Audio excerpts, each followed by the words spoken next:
Good morning mga paps. Ayan, pabalik na po tayo mga paps. Nahatid na po natin yung aking anak sa kanyang office.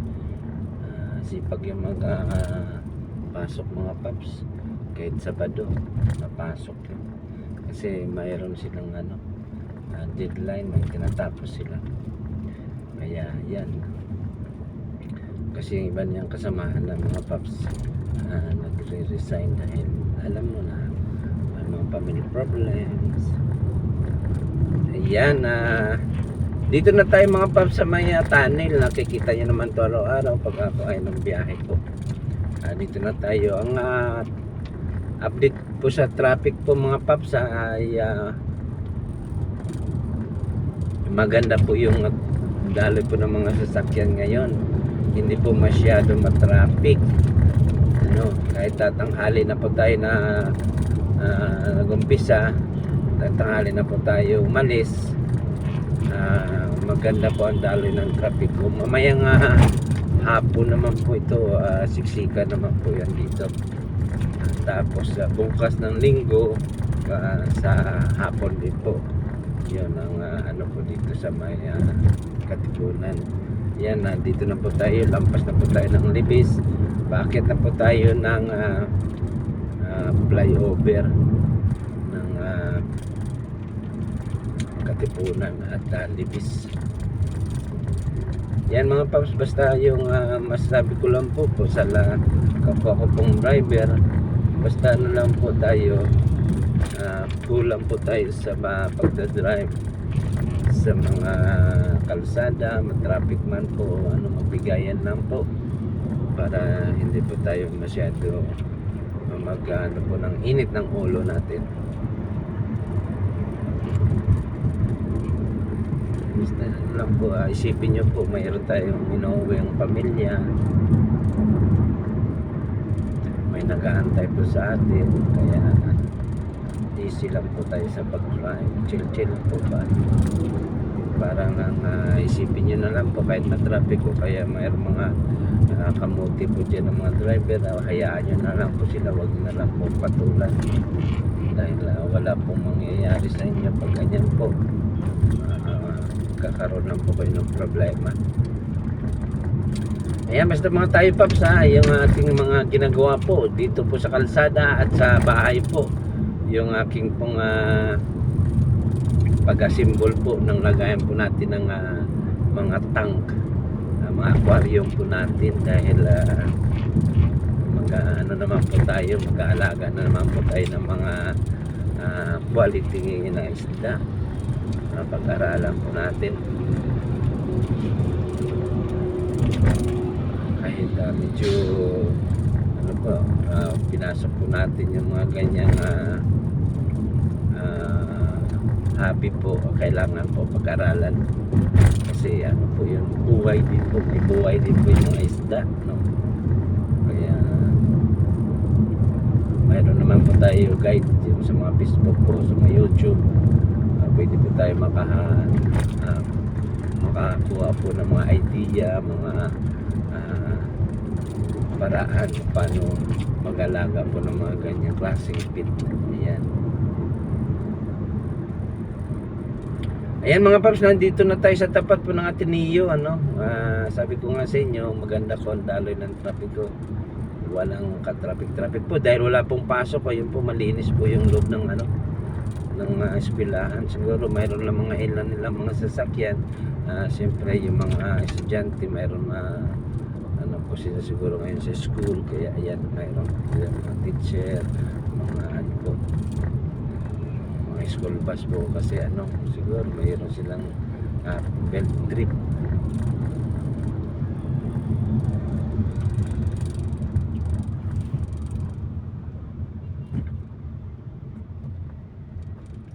Ayan mga paps, nandito na po tayo sa may stoplight. Stop po tayo ngayon. Ayan, kamusta kayo mga paps, yung hindi pa po nakapag-subscribe po sa ating YouTube channel po, Paps Rooftop, please po subscribe po kayo at pindutin nyo lang po yung notification bell, like and share lang po comment na rin po kayo kung mayroon po kayong mga katanungan. Maraming salamat po sa lahat po na nag-subscribe po. Ayan. Basta tabayanan nyo na lang po yung mga upload po natin, yung about sa traffic po at saka sa mga ginagawa po natin sa bahay. Ayan. Mamaya po update ko po kayo sa may Commonwealth. Kasi pauwi naman po tayo. Yan po ang ating i-update po sa inyo mga paps. Yan. Diyan lang kayo mga paps. Huwag kayong aalis po. Paps, dito po pala tayo dumaan sa may CP Garcia po dahil pupunta po tayo dun sa binibilhan po natin ng paso.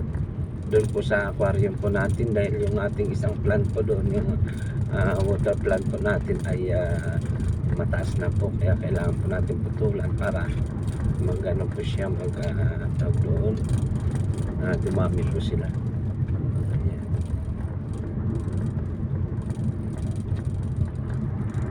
Ayan mga paps, dito po tayo bumibili po ng paso o kaya halaman.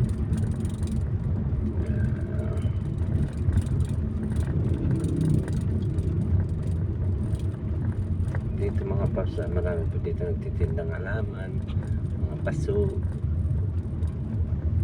mga bato po na ginagamit po sa mga plants.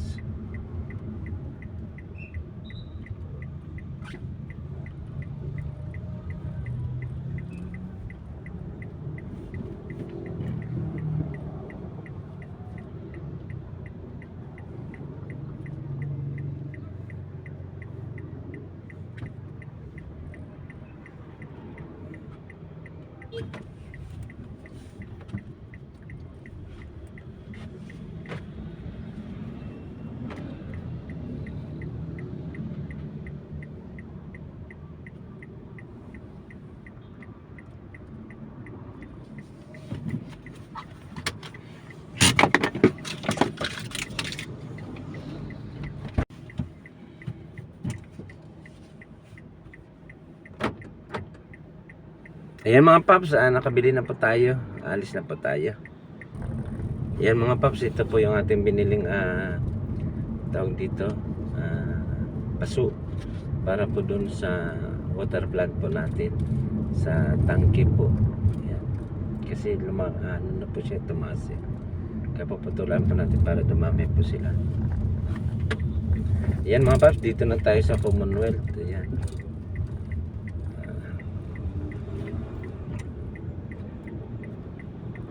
Morning, andito tayo sa rooftop natin guys. Ayan guys, ang ginawa natin kahapon, yung ating lagayan po ng ating aquarium. Ayan po, naglagay rin po tayo ng net. Ayan na po, lagyan na po natin ng net. At tuloy-tuloy lang po tayo sa pag-ayos po dito sa ating rooftop mga paps. Ayan, samahan nyo ako mga paps at tayo po ay mag-aayos po at atin pong linisin po yung ating mga muli. Ayan po yung ating crayfish. Ayan. Ayan naman po yung ating muli. Ayan. Papakita ko po sa inyo yung ating muli na fry. Ayan mga paps, dyan lang kayo. Samahan nyo ako. Maglilinis tayo ng aquarium po ng ating crayfish para po hindi po magkaroon ng mga bakterya. Yan, dyan lang kayo mga paps, samahan nyo ako. Let's go! Yan mga paps, umpisa na po natin ang paglilinis po. Yan, at kumuha po ako ng tabo at mayroon po ako pang sip-sip po dyan sa dumi para po malinis po natin yung ating crayfish mga paps. Ganyan lang po paglilinis po mga paps at tsaga-tsagaan lang po natin dahil yung mga crayfish po ay masilan po talaga. Pati itong mga fry po natin mga paps, nalinis na rin po natin.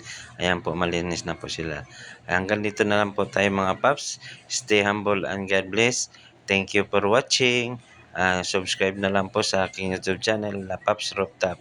Maraming salamat po. Hanggang sa muli po.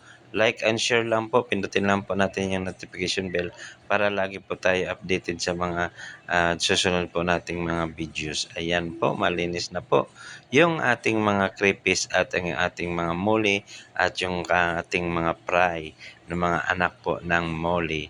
Maraming salamat po sa inyong lahat mga paps. Bye-bye.